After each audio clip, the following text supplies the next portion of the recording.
What is good, YouTube? Quinn Wade coming to you with that playoff prediction, basically the play-in tournament first. On Analysis Playground, going live on there on YouTube. We gonna talk about the Atlanta Hawks versus the Orlando Magic first, since they're actually going to be the first two teams to go against each other on Tuesday, and they both have a record where you don't really know how good they are, how great they are because of injuries. No Jalen Johnson, for example, no Jalen Suggs for the Orlando Magic. And they still was able to get this far record wise, and they was able to have a respectable season. Now they have to play against each other just to get a good spot, in the playing tournament to be able to stay in the playoff race. So I think this is going to be a fun matchup. Both teams are young, both teams are striving and thriving, and both teams are playing hard, to end the season. They just played actually yesterday too, which is Atlanta Hawks win basically. I think that they won that one by 12. Yeah, 105, 117. And it just shows that the Atlanta Hawks can score a little bit more because they had the 3-point shooting. And that's a big difference. And this is a league where whoever makes the most threes has the best advantage and has the best chance of winning the game. And the Hawks have a lot of guys that can get hot. They have a lot of guys that can be streaky, and they do have Trey Young who can, break down the defense and find guys for easy opportunities, even if they're cutting, even if it's in transition. And Trey Young is going to be the key in this matchup just because I think he's going to be probably the more dominant player. I feel like Paolo Banchero is going to get buckets. He's going to score. He's going to take tough shots. He's going to try to go at the smaller defenders and be physical.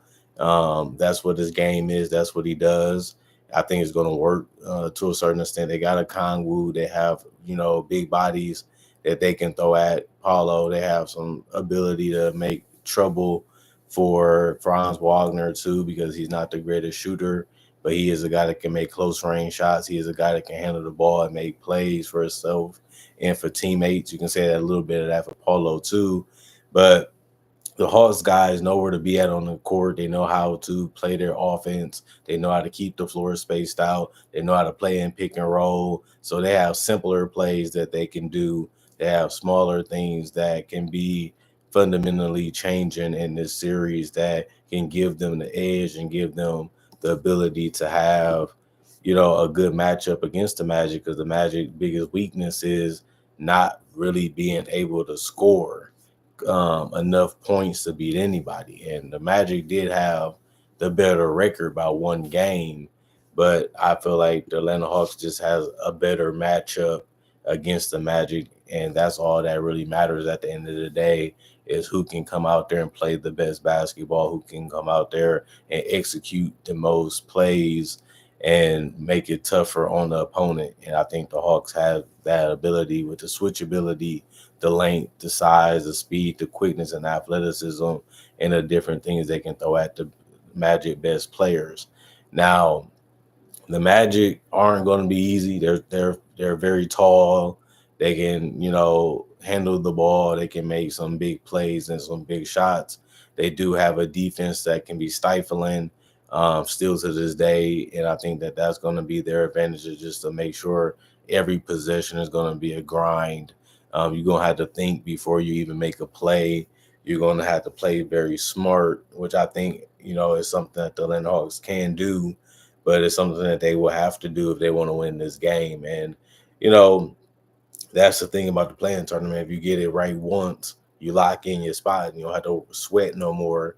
You don't have to worry no more because you ended up getting the job done. So if the Orlando Magic knock down a bunch of shots and Paulo gets hot and he tries to close the game so the Magic can win, that grind mentality of making it tough and making it hard each possession and making it a little grueling, I think that actually helps, the Magic case to be able to win this series. in the playing tournament. So I think that this is a fun matchup. I think they really bring the best out of each other. I think the Atlanta Hawks' big bodies and mobility is only going to make it tougher on the Magic. But we don't expect anything easy. Making the playoffs is not easy.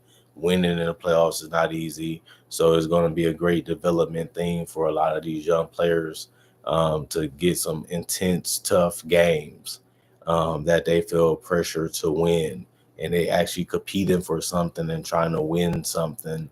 And I think that that's the most important thing that you can learn in the playing tournament. And it just makes you want it more. It makes you want to try harder. It makes you want to, play harder.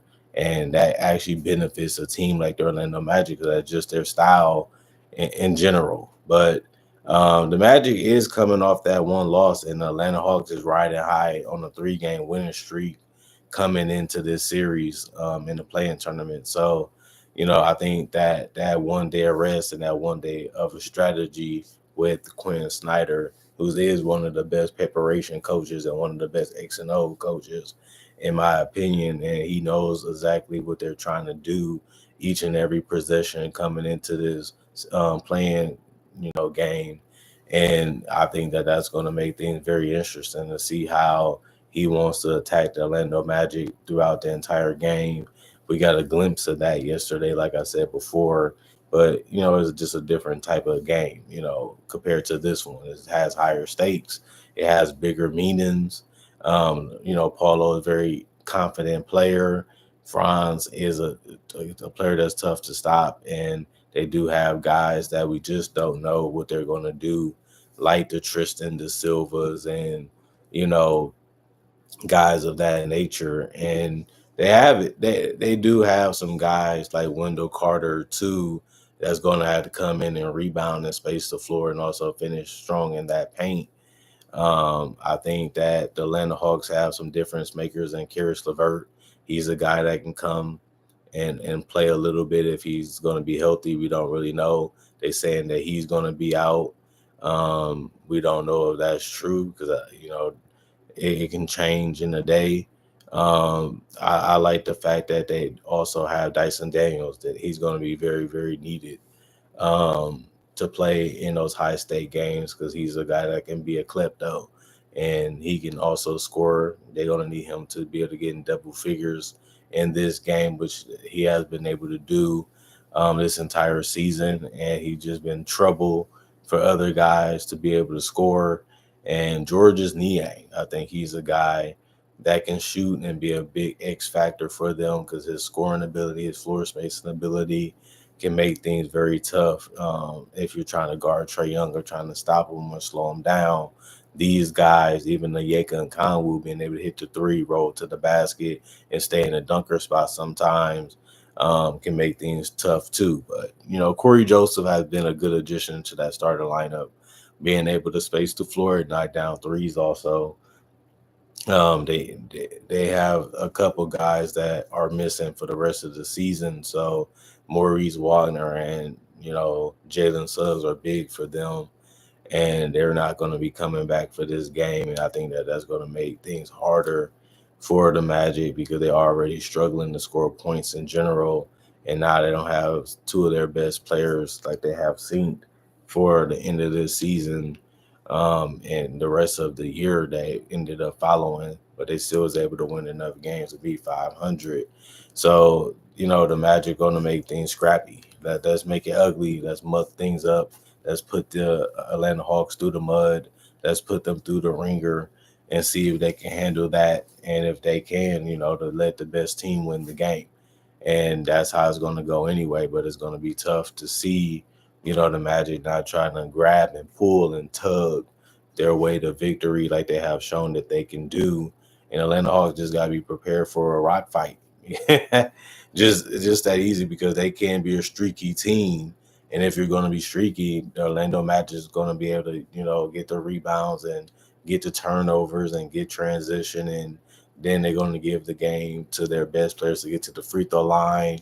And those are still points, and those are still valuable possessions. And if it's going to be played that way, that favors the Orlando Magic. If it gets up and down and it's a speedy game, and there's quick shot selection and quick moves, then that favors the Atlanta Hawks.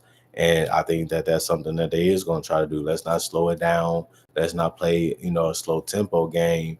Let's try to speed it up and get some layups, get some threes up, and see if they can handle that. See if they can stay in that game. And if not, we just finish them off early, keep the lead, take care of the basketball, and go into the next game looking like we locked up. The 7 seed is going to be tough against the Celtics, but we have had success against them, and we like our matchup. Cleveland and the Celtics are not a reward. You know what I mean? Like going against those two teams is fighting in hell. You know what I mean? So it's not like, hey, we made the playoffs. Now we get a team that we on the same level as. I mean, if you win this game, you get the Celtics. Yeah, you know what I mean? So that's going to be a tough team to beat. If you lose this game, you still have the ability to get the Cavaliers. So, I don't think either one of these teams are going to make a run like the Miami Heat did. But I think that they can make the series compelling. I think they can make those series interesting. And that's what we watch for anyway, to see what's going to happen, see what's going to go on, and see what team is going to step up and what team is not. And I think that, playing against each other is going to be interesting because I feel like these two teams are on the same level and they have similar things that can make things tough and interactions with each other. But other than that, I'm going to love this game, and I think it's going to be fun to watch, and it's going to just be a grind, to see if the Magic can score enough, if they can get enough stops, and if Paulo can score efficiently enough. Same with Franz, to give themselves a legitimate chance, for them and their teammates to be able to win against a quality opponent that's given them trouble in the past and may even give them trouble in the present. So we will have to see what happens with that. Other than that, comment, like, subscribe, share, hit the notification bell for more analysis. If you're new to the channel, I do conversation videos just like this of various NBA only topics. I also do breakdowns with real footage of legends, current legends, rookies, and also future stars. I also do mock draft and draft coverage. So you love that type of stuff, this may be the channel for you. I got over 3,000 videos already on my channel that you can watch and possibly become a subscriber or a fan. Also, my social media is on my channel if you want to check that out. My email is also on my channel if you don't want to leave a comment or follow me on social media. And other than that, hope you guys had a good day. Hope you guys woke up and smelled the coffee and have a blessed beginning and a blessed ending today. And thank y'all for continuing to watch. Thank y'all for continuing to support. Thank y'all for watching when y'all can and supporting me to the best of y'all ability. I really appreciate it. And thanks for appreciating the content for what it is and continuing to come back and then loving and enjoying it and just spending time with your boy Quinn. I think that's what it's all about, and that's what it's always been about. And that's a 50-50 why the channel is still around and still doing numbers and still being successful and still getting the same love that it got back in the day. Let's continue to make 2025 better than 2015. Those are the days of the past. Let's make a better present and a better future. And that's what we're trying to do on Analysis Playground and have fun with it too. So we've been doing that for 10 plus years. So that just go ahead and keep it going. And it should be a fun thing to continue to do. And I'm looking forward to the ride this entire year, as we have had a great 4 months to start this year. Let's just keep it going throughout the entire year, and that should be enough, to pass up that year. Other than that, thanks for watching and for supporting. I'm gone for now. I'll be back with another video, and it's going to be about the Memphis Grizzlies and the Golden State Warriors and their play-in game, and that's going to be next. So I'll see you guys later. Peace out for now.